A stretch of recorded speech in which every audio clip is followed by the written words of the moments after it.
आइए अब मैं प्रकाश चैप्टर के अगले महत्वपूर्ण टॉपिक दर्पण के बारे में आपको समझाने जा रहा हूं। तो बोर्ड पर आप ध्यान से देखिए। दर्पण को इंग्लिश में मिरर कहते हैं। यह क्या होता है और कितने प्रकार का होता है, आप ध्यान से सुनिए।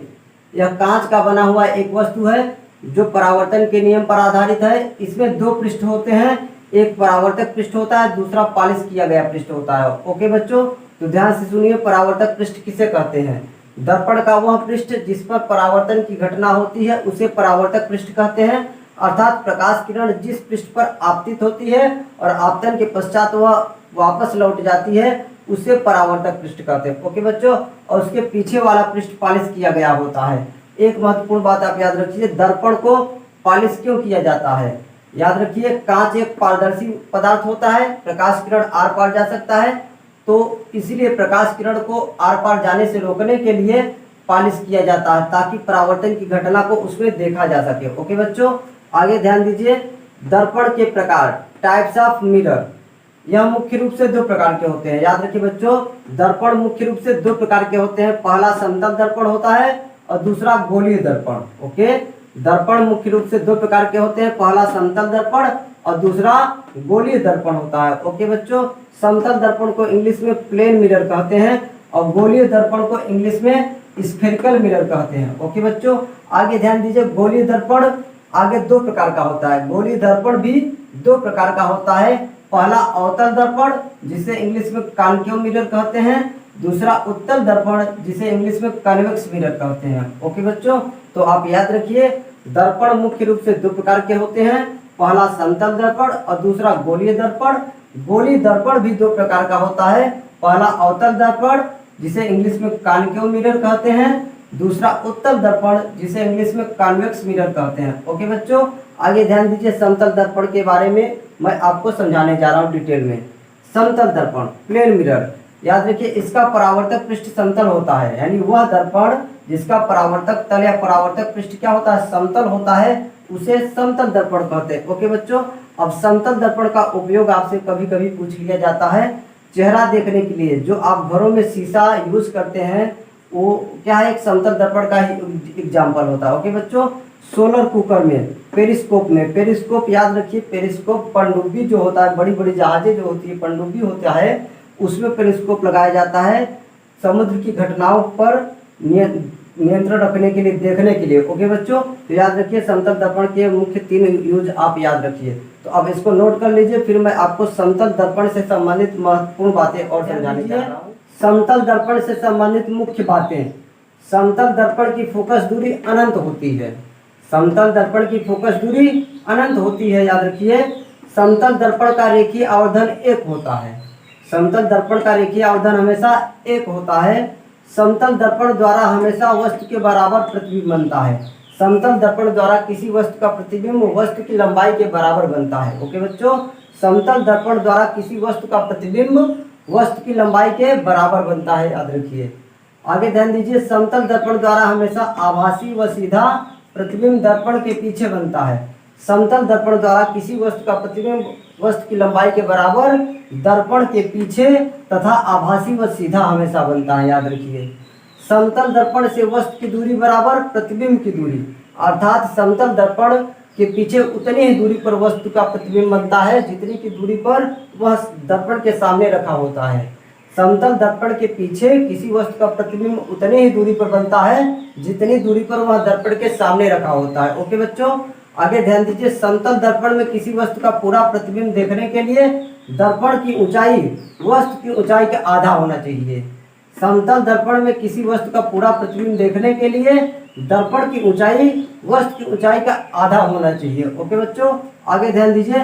यदि कोई वस्तु दर्पण की ओर या दर्पण से दूर v वेग से गति करे तो उसका प्रतिबिंब 2v वेग से गति करेगा। ओके बच्चों, यदि कोई वस्तु या दर्पण की ओर या दर्पण से दूर v वेग से गति कर रही है तो उसका प्रतिबिंब उसके डबल वेग से 2v वेग से गति करेगा, उसका दूना वेग। ओके बच्चों, आगे ध्यान दो। यदि दर्पण थीटा कोण पर झुका हुआ है तो उसका प्रतिबिंब 2 थीटा कोण उसके डबल कोण पर झुका रहेगा। ओके बच्चों, तो इसको आप नोट कर लीजिए। फिर मैं समतल दर्पण से संबंधित कुछ मुख्य बातें और आपको बताने जा रहा हूं। प्रतिबिंबों की संख्या निकालना, अर्थात यदि दो समतल दर्पण एक दूसरे से थीटा कोण पर झुके हों और उनके मध्य कोई वस्तु ले जाकर के रख दिया जाए तो उस वस्तु के कुल कितने प्रतिबिंब बनेंगे आप इन फार्मूलों की सहायता से निकाल सकते हैं। ओके बच्चों, तो ध्यान दीजिए, यदि दो समतल दर्पण के बीच का कोण थीटा हो, यदि दो समतल दर्पण के बीच का कोण थीटा हो और उनके मध्य कोई वस्तु को रख दिया जाए तो उस वस्तु के कुल कितने प्रतिबिंब बनेंगे आप इन फार्मूलों की सहायता से निकाल सकते हैं, जो कि मैं आपको बताने जा रहा हूँ।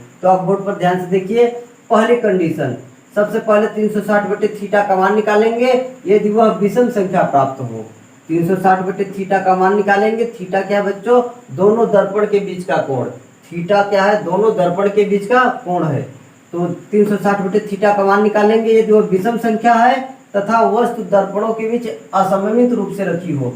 इसका मतलब है वस्तु जो है दोनों दर्पण के साथ में अलग अलग कोण बना रही है। जैसे ध्यान दीजिए, नीचे एक दर्पण है और ये दूसरा दर्पण है और ये वस्तु को रखा गया है इस तरीके से। वस्तु इस दर्पण से 30 अंश का कोण बना रही है और इस दर्पण से 90 अंश का कोण बना रही है। तो आपको क्वेश्चन में ऐसा बोला रहेगा, वस्तु दर्पणों के बीच असममित रूप से रखी गई है। ओके बच्चों, तो आप ध्यान दीजिए, प्रतिबिंबों की संख्या क्या हो जाएगा? 360/थीटा ही होगा। ओके बच्चों, एक बार फिर से समझिए।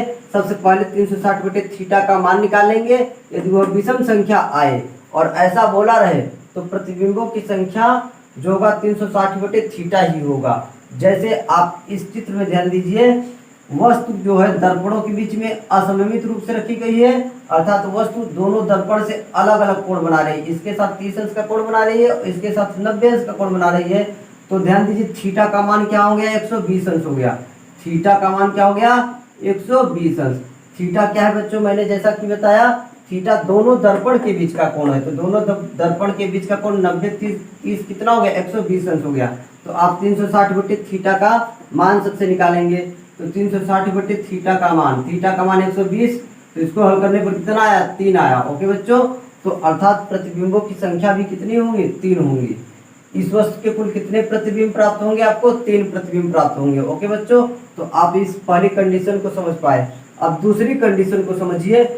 360/थीटा का मान निकालने पर एक विषम संख्या आए, यानी पहले जैसा ही आए, लेकिन वस्तु को दर्पणों के कोण समद्विभाजक पर स्थित हो, वस्तु रखा गया हो, अर्थात वस्तु जो है दोनों दर्पण से बराबर कोण बनाए। वस्तु जो है दोनों दर्पण से बराबर कोण पर बनाए, बराबर कोण पर स्थित हो, तो उस कंडीशन में प्रतिबिंबों की संख्या क्या हो जाएगा? 360/थीटा में से 1 घटा दिया जाएगा।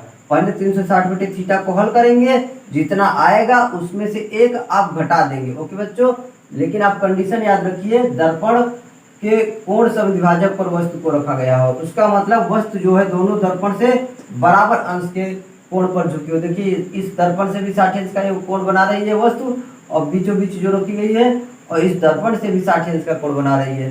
तो इस कंडीशन में भी बेटा दोनों दर्पण के बीच का कोण क्या हो? 120 अंश हो गया। 60 120 अंश हो गया। तो थीटा का मान क्या हो गया? तो 120 अंश हो गया। तो 360/थीटा को हल करने पर क्या आया? 3 ही आया। तो प्रतिबिंबों की संख्या क्या हो जाएगा? 3 - 1 = 2 हो जाएगा। अर्थात इस वस्तु के कुल कितने प्रतिबिंब बनेंगे? 2 प्रतिबिंब बनेंगे, क्योंकि थीटा का मान 120 अंश हो गया। तो 360/120 अंश का मान 3 आया, विषम संख्या, और वस्तु को इस कंडीशन में रखा गया है तो 1 घटा देंगे, 3 में से घटा देंगे तो 2 आया। ओके बच्चों, अब ध्यान दीजिए अगली कंडीशन, तीसरा कंडीशन, यदि 360/थीटा को हल करने पर सम संख्या आए, यदि 360/थीटा को हल करने पर सम संख्या आए तो प्रतिबिंब की जो संख्या होगा 360/थीटा -1 होगा, यानी इसी कंडीशन के जैसा होगा प्रतिबिंब की संख्या। ओके बच्चों, तो जैसे मान लीजिए दो दर्पण एक दूसरे से 90 डिग्री पर दिखाई दे रहे हैं। आप देखिए, एक नीचे वाला दर्पण है और एक ऐसा है, तो ये दोनों दर्पण के बीच का कोण 90 डिग्री है। एक वस्तु को ले जाकर के, ये वस्तु दिखाई दे रही है, वस्तु है, रख दिया गया। तो इस कंडीशन में इस वस्तु के कुल कितने प्रतिबिंब बनेंगे याद रखिए। तो सबसे पहले 360/थीटा का मान निकालिए। 360/थीटा का मान 90 अंश है। क्या बच्चों? दोनों दर्पण क्या है? एक दूसरे से 90 डिग्री पर रखे हुए हैं। तो 360/थीटा का सबसे पहले मान निकालेंगे। तो आपका क्या हो गया? 4 आ गया। क्या आ गया बच्चों? 4 आया, जो कि सम संख्या है। क्या है? सम संख्या आ गया। तो प्रतिबिंबों की संख्या क्या हो जाएगा? 4 में से 1 घटा देंगे, क्योंकि 360/थीटा में से 1 घटा देंगे। 360/थीटा का मान 4 आया, 4 में से घटाइएगा तो 3। कितना प्रतिबिंब बनेगा? 3। तो इस वस्तु के कुल 3 प्रतिबिंब बनेंगे। ओके बच्चों, तो आप समझ लीजिए इस कंडीशन को, और ये बहुत ही महत्वपूर्ण कॉन्सेप्ट है, इसको नोट कर लीजिए।